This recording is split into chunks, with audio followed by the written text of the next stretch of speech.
Dinosaurs singna aikoigi art asida Triassic amadi Cretaceous period anigi marakta sahi 180 million dominate tarami.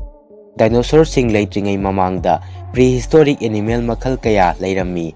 Matam maduda aikoigi art asi napi amata hauramde amadi laisu salamde. Single supercontinent ama oina mahasagar singna koisilami. Matam masida leiramba angakpa amadi Sathiba Jiba kharagi maramda khangminasi. Number 1. Anomalocaris. Sahi billion tangkhai amaronggi mamangda ngasi hingliba jiba sing asiga manadaba athotpa unsa panba jiba kaya ama worldgi ocean singda leirammi. Anomalocaris hairiba jiba asi unusual shrimp hainasu kawi. Masi matamdugi killer whale amani.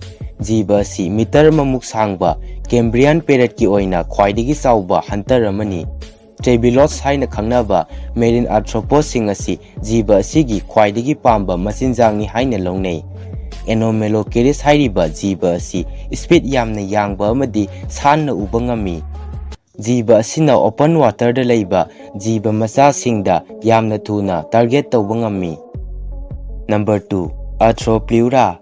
Kangphalamda vertebrates singna khundadringai mamangda insects, spiders amadi crustaceans yauna arthropods haina khangnaba achauba group amana yakna tingkhang leitana hinglami. Makhoigi maraktagi 2.6 meters sangba Arthropleura hairiba khwaidagi chawba jiba asi mamangaida England gi forest amadi samudra mapalda koichat chatlami. Jiba asi Carboniferous periodta leirammi. Matam maduda nungsitta yauba oxygen gi chang asi 5% dagi 10% phauba helami haina thajanai. Masina maram oiraga jiba asina yamna chauramlibani.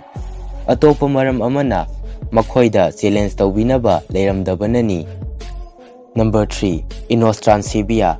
Polar bear amaga saber-tooth cat amaga cross tawba matamda aikoina Inostransibia manba jiba ama fangani. Jiba asi Dimetrodon gumba haujikangi mammal singi haurakfam proto mammal amani. Jiba asigi makhong sing asi Dimetrodon gi makhongdagi hena sangi. Masina takpadi jiba asi lamjel yangi haibani. Jiba asigi thangmanba maya pali.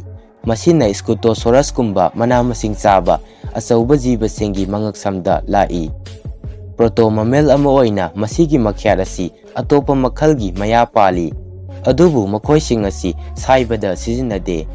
Achauba sadum sing segaibada sizinai. Researchers singna fossil kharada sammanba structure khara fangki. Fossil sing asi Therapsis kauba Inostransibia na hatkhiba apikpa jiba amagi oiramgani haina thajanai. Number 4. Scutosaurus.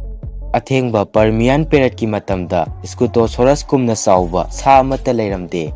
Makhoi sing asi maru oina mamangaida Russia gi cold desert singda leirami.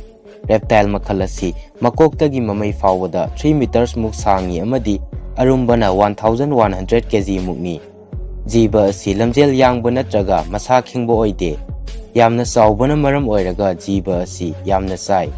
Scutosaurus amadi Paleosaur family gi achauba jiba sing asi aikoigi art asida koichat chatlamba ihan hanba mega herbivores singi manungda amani. Scutosaurus asi yengbada dinosaurs mali. Amaromda tapna chatpada hairagana tortoise kumbani. Number 5. Tiktaalik. Nga sing asi kangphalda chatpa ngambagi ability leite. Adubu tiktaalik hairiba nga makhal asidi kangphalda chatpa ngami. Arctic Canada da fangkhiba fossil singi matung inna nga makhal asi chaurakna 3 meter sangi. Nga makhal asigi yetum manba maya pali amadi makoki aroiba sarukta mamit pali.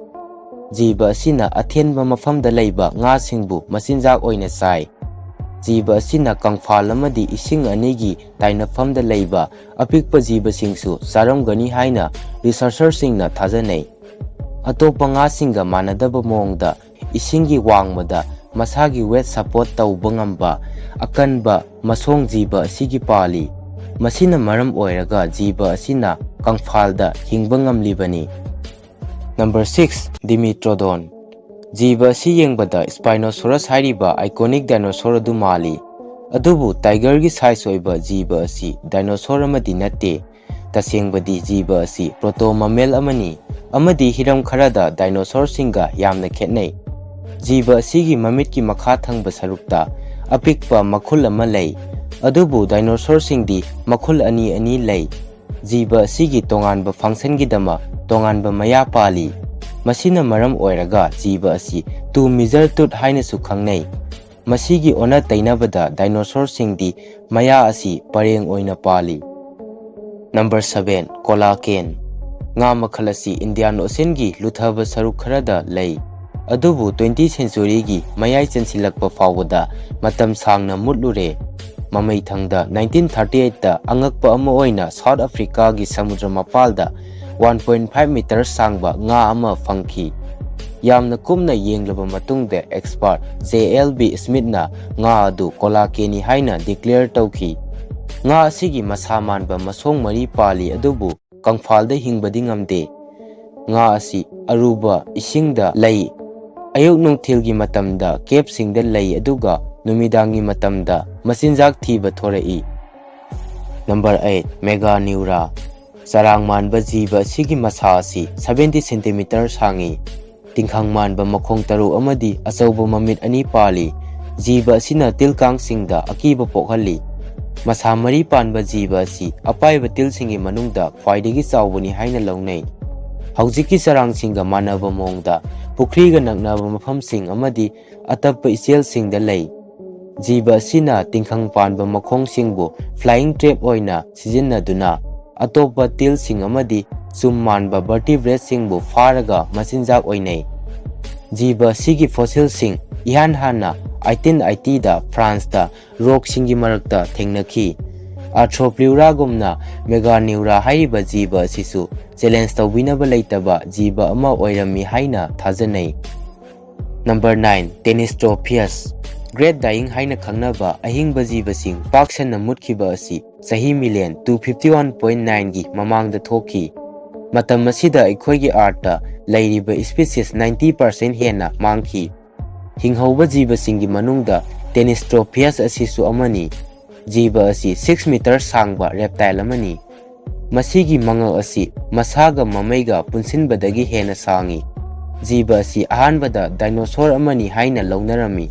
Adubu masidi protorosaur amani. Jiba asi ihan hanba dinosaurs laitringai hek mamangda Triassic period ki mayai chansilakpa dwaida leirami. Jiba asi yamna lummi. Adubu masina kangfalda koisa chatpa ngamlibasi masigi weight ayamba masagi body gi center da lei. Number 10. Dunkleosteus. Jiba asi kiningai oi sahi million 30 muk awang thangba hemisphere gi ocean singda leirami. 4 meter sangba nga asigi akanba bite force ama leirami. Masi haujikan gi khwaidagi kanba biter singa sangdamnaba yarabani. Jiba asigi athauba mayana 80,000 pounds square inch ki force da sikhaiba ngammi. Amaromda hairaga khwaidagi kanba steel fauba saiba ngammi haibani. Jiba asigi special jaw muscle singna mahaki machine asi second amagi yankhai thokpagi saruk ama khudingi kathokpa ngammi. Jiba asina anganba matamda leiramba sak singa compete taunarami amadi matam sangna isingda leiba jiba singbu nga makhal asina dominate taurami.